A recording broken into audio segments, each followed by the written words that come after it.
Hello. So today I'm going to be talking about treating this book of mine as if it's going to take off, preparing as if this book will take off, meaning preparing my entire backlist as if The Leftover Bride will take off and be the most successful book of mine, but also a very successful book in general. And I'm going to talk a little bit about how I am not entirely separating myself from my author brand, but how I'm following a bit what N.S. Johnson talked to me about 3 weeks ago when she mentioned that, the characters are for the readers, like her characters are for the readers, not her, but her characters. And I guess that has been in the back of my mind since we've talked. And that's what I'm going to be going into a little bit more details with you all. Today, as I'm recording this, it's June 24th. I am releasing this podcast episode on June 25th. And it's been a whirlwind. And we just finished last night watching For All Mankind, the season 2. I'm not going to give any spoilers. Talking about spoilers, I used to actually look for spoilers about TV shows, and I stopped. A couple of years ago, I stopped looking for spoilers for TV shows. And I don't know if it's because, couldn't deal with anticipation. I just wanted to know what happened. But when we're watching something with my husband, with a chemical engineer, it's nice to both not know what's going to happen. I'm sure there is a reason why I used to check for spoilers and why I'm not looking for spoilers anymore, but it's just interesting. I also used to read the last page of a book sometimes. As I was reading, I was like, I want to know what happens. And I would read the last page. I haven't done that in a while, either. Some of you might be gasping. And I was like, what did she do? But now I did that. I'm curious. Do you read spoilers? Well, let me know. And you can let me know by leaving a comment on my blog post. You can also leave me a message. You can email me at authorelodienowodatsky@gmail.com or at a self-published author's diary@gmail.com. My website again is www.elodienowodatsky.com. Nowodatsky, it's been a while I spelled it.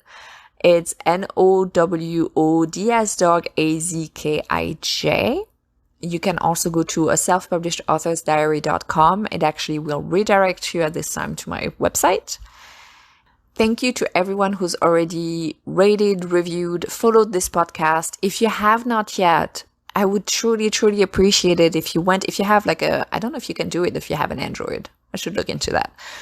But if you have an iPhone or an Apple product, it'd be great if you went and subscribed and reviewed and rated my podcast so that more people can find it. How are you doing? I am doing pretty well. I'm tired. I think it's, the release jitters or the cover reveal jitters because I'm not releasing my book yet. I am doing quite a lot of different things to start the buzz about The Leftover Bride.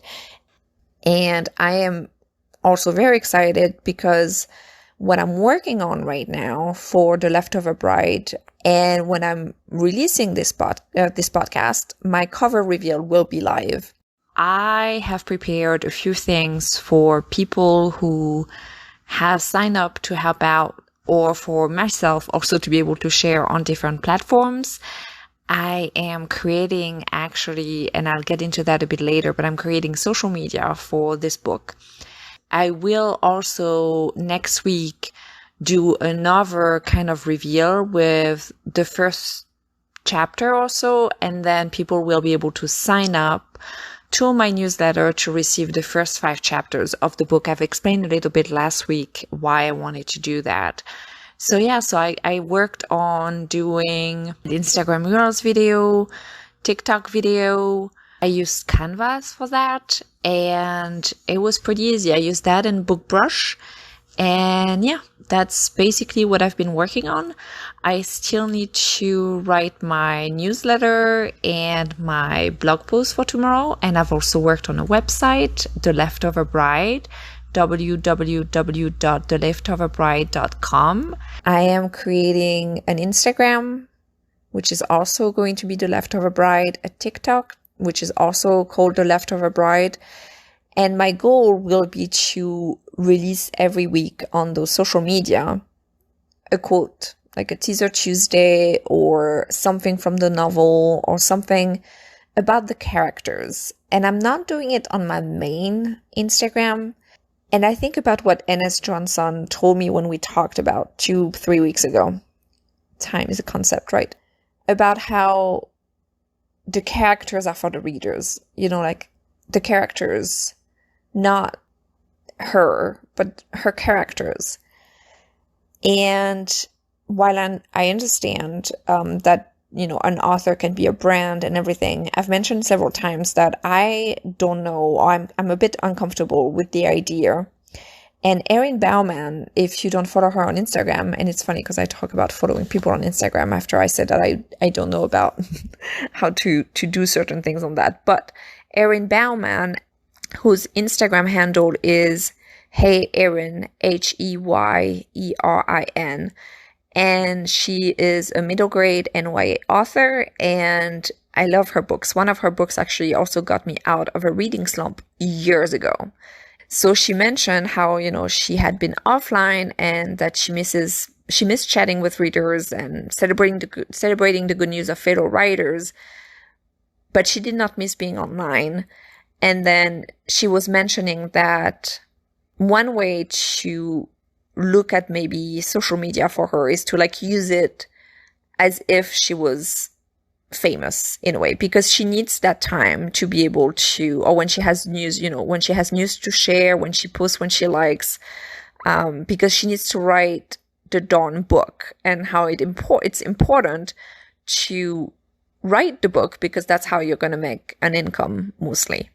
I think what I'm going to try to do for me is that treating everything as if that book is going to take off, which I am doing already or was doing already, but I think I have much more intention. So right now what I'm going to do is treat The Leftover Bride as if The Leftover Bride is going to take off, as if I'm going to have thousands of readers downloading this book.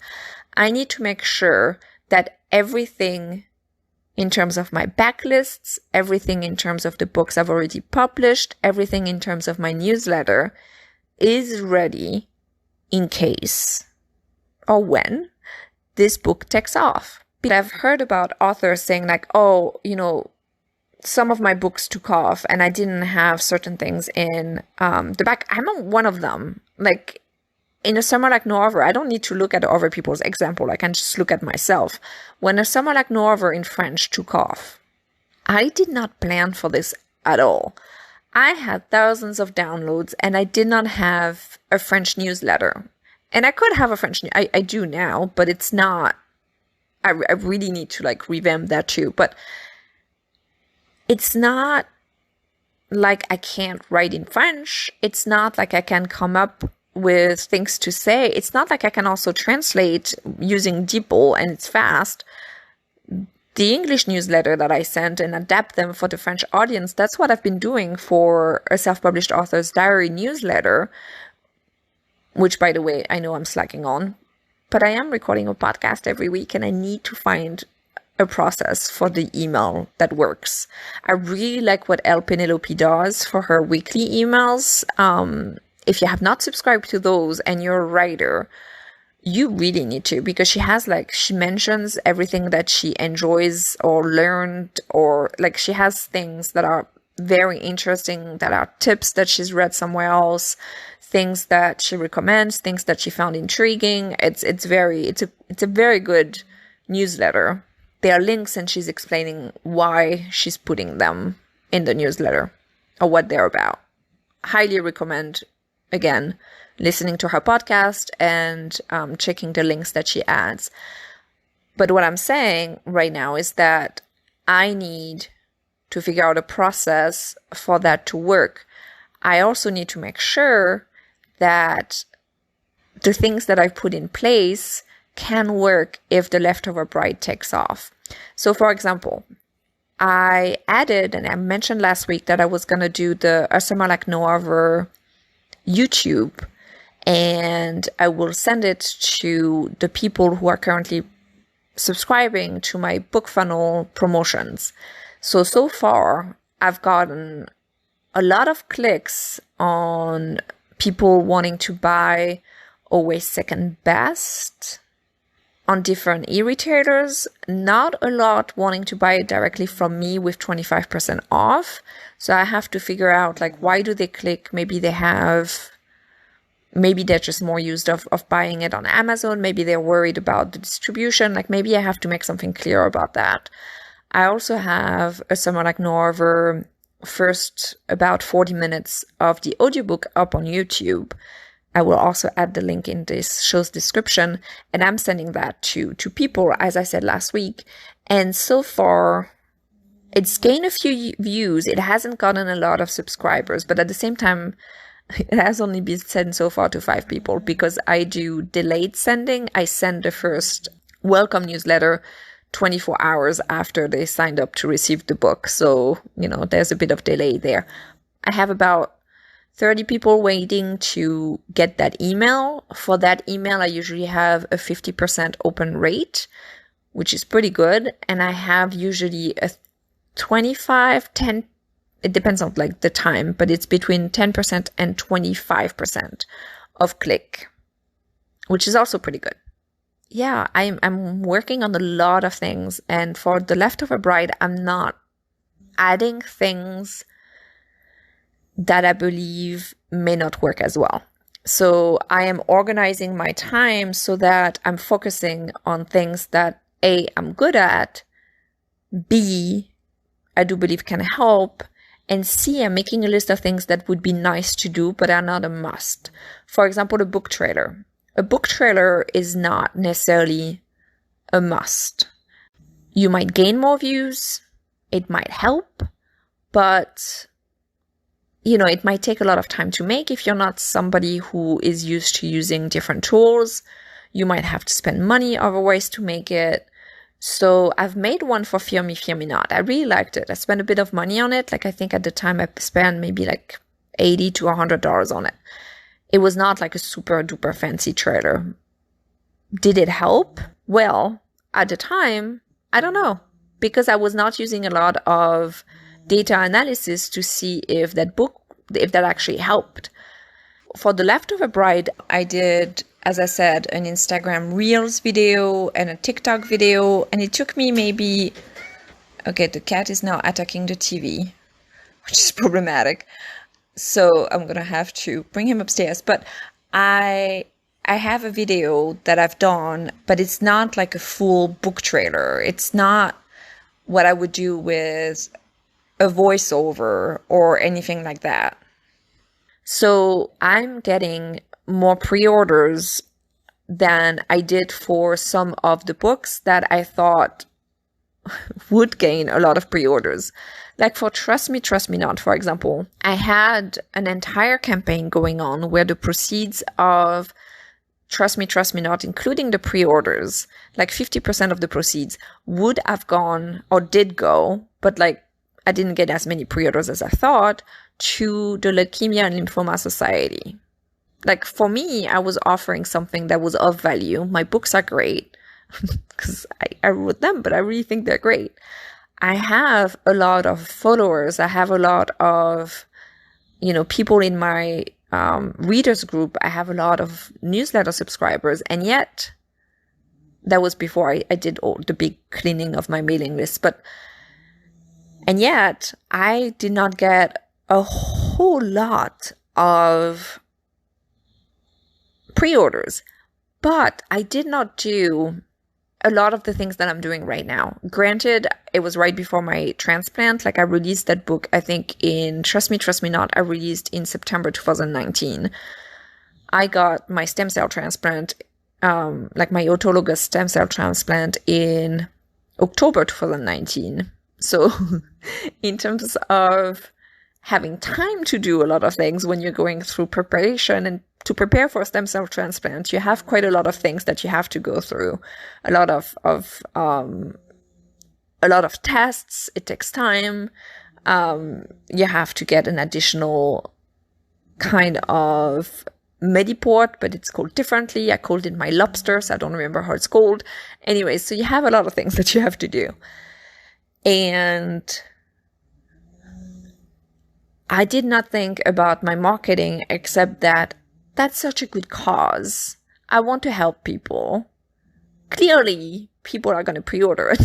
And I did have people pre-ordering it, and I had people buying it during the first month, but it was not as many as what I thought.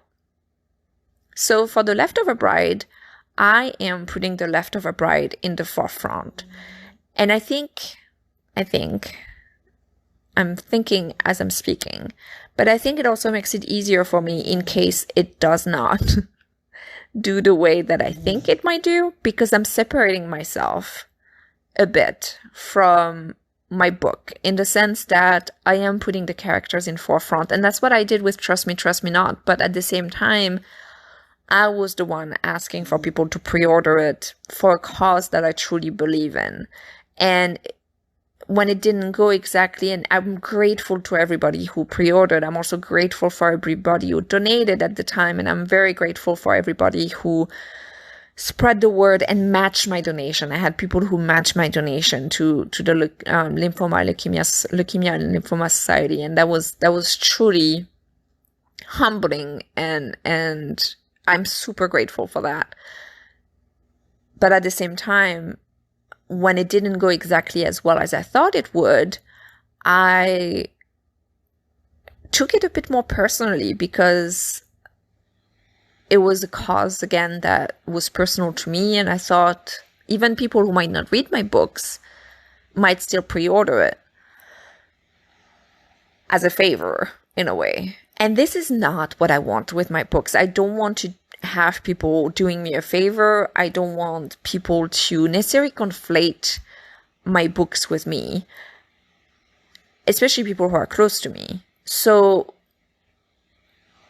detaching myself from the process in a way by having the Leftover Bride, have its own website. And clearly I'm still going to advertise it on my website, which has a lot of followers. And I will be sharing mostly some of the same, but it's going to have like its own social media. Because I was thinking, right? I can share them from my own social media. So I can share them from my own platform. But my own personal social media, like my Instagram, is a bit of everything. And I'm still trying to figure that out for myself. But my book needs promotion. My book needs marketing. My book needs to be put in front of people's eyeballs. So, yeah. So that's what I'm going to do. I'm going to do with each book as if this is the book that takes off. And so that all the other books that came before that little book that might take off are also ready to generate more revenue, to generate more readers, to generate more fans, maybe? I don't know, it sounds weird to say that out loud. But yes, at the same time, like those super readers who read everything from you. I am a super reader for a lot of authors. And as I said, I'd love to have that. So basically, this is what I'm going to do. I'm going to separate myself a little bit for the Leftover Bride, in the sense I'm not going to separate myself. I'm going to do an add-on. And the add-on will be that the Leftover Bride will have its own social media. And I will use that until December, January. I think because you have, the Christmas in July marketing push that I can do for pre-orders. And then I'm also going to do the same in French. Will that take me a lot of time? Yes and no. Because once I have it going, I have templates that I can just use. So like I've been using templates for Teaser Tuesdays. I have been using templates for different things. So those are things that I can do afterwards pretty quickly once I have the process that is put together. When it comes to a trailer, I'm thinking about it, but that's only if I have time. This is not on my must-do list. As always, if you have any questions, and I will keep you updated on how it's working. Struggles and smiles. So what did I struggle with this week? Time. I am more organized in terms of getting my writing done and getting that, revision done. I've been setting myself as goals to revise 2 chapters a week. Right now, it includes actually writing 2 chapters because I had 2 chapters that I didn't have, which I'm adding. But those are chapters that I need to add because it's a tree lightning. Actually, it's 2 tree lightning and Christmas parade chapters. And I'm very excited about those chapters, and they're fun to write. Like they're just very fun to write. But at the same time, I have this, oh my God, am I doing that right? Because I've been in revision mode for so long. And by revision, I mean like making the words shine and making those tweaks that I think will make the story so much stronger, and making sure that the characters that I've called are still called the same, and making sure that everything flows. So now I have to switch back to writing. I've plotted those scenes like very carefully, at least for that chapter I'm currently writing, because I think it's going to help me. So I know, my character's motivation. I know the smells in the scene. I know what the other characters' motivations are in the scene. I know page from page what's going to happen, how they're walking towards the Christmas lightning ceremony, how the niece of my main character is wearing a costume that my main character has made for her, how that brings back memory for both Ryan and Sorka, and how they're planning to try to free the mascot of this year's Christmas parade, because that's what they tried to do when they were 8. And I know the smell of the little vendors, the delicious smells of waffle and hot chocolate and crepe and all those things. And I got inspiration for those scenes by having spent a few days in Chincoteague in Virginia during the Christmas parade that they have there. So I'm bringing a lot of that little town feel to this chapter, and I'm also bringing a little bit of Germany to this chapter because the smells and the small vendors and some of this comes from the Christmas market, like the Weihnachtsmärkte in Germany. And I've been to quite a few of them, and where we used to live in Mainz, it was always so nice to go. The chemical engineer and I would go to the Christmas market, and we would enjoy a waffle, and we would walk around. And in Worms, where we used to live too, like we would have like mulled wine with friends of ours. It's just, my parents came to visit during Christmas market in Mainz. During my lunch break when I worked in Frankfurt, I used to go sometimes to the Christmas market that was there. So yeah, I'm bringing a lot of that in. So I started as a struggle, but now I'm smiling. So I think it's the struggles and smile are both in the same. It's a struggle to go back into drafting, and at the same time, it's making me smile. So I guess that's an interesting realization I just had. It's a diary. I told you, I'm talking to my diary and realizing things as I go. Another struggle that I had is still with my bilingual book, which I put on the back burner right now, but really need to finish formatting. But, getting the Leftover Bride website running and doing all of that took priority for me right now. And what made me smile, another thing that made me smile, is realizing I'm having more and more people who are engaged in my newsletter. So I feel like the way I'm currently doing my readers newsletter is working better. It's a slow process, but it's working. So I'm now sending emails every Fridays, and not because I have to, but also because I want to. And I think that maybe shines through my newsletters, my emails, maybe because I'm more engaged myself with the process. Like I'm enjoying it. Yes, it takes a bit of time, but for example, like I am trying to make them shorter, but I cannot seem to make them shorter. I always have so much to say.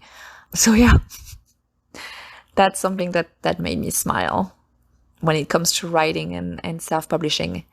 And next week, I'll have to talk to you about going wide with my audiobooks and what I'm doing for that. Because this is also a lot of fun and it is making me smile. And it also is a struggle. So it makes me it's a struggle, but it makes me smile. So there we go. Again, I want to thank you so much for listening. I have more and more listeners. I noticed that on my Anchor dashboard. I see it on the number of people who play my episodes, and you guys are from all over the world. And I am, again, very humbled and very grateful that you take a bit of time out of your day to listen to me talk about writing and self-publishing and the shows I guess we're watching and everything else. So thank you. And as I've mentioned at the beginning of the podcast, please, please, please, if you have a second, an additional second or an additional minute, don't forget to hit subscribe, follow, and review my podcast on Apple.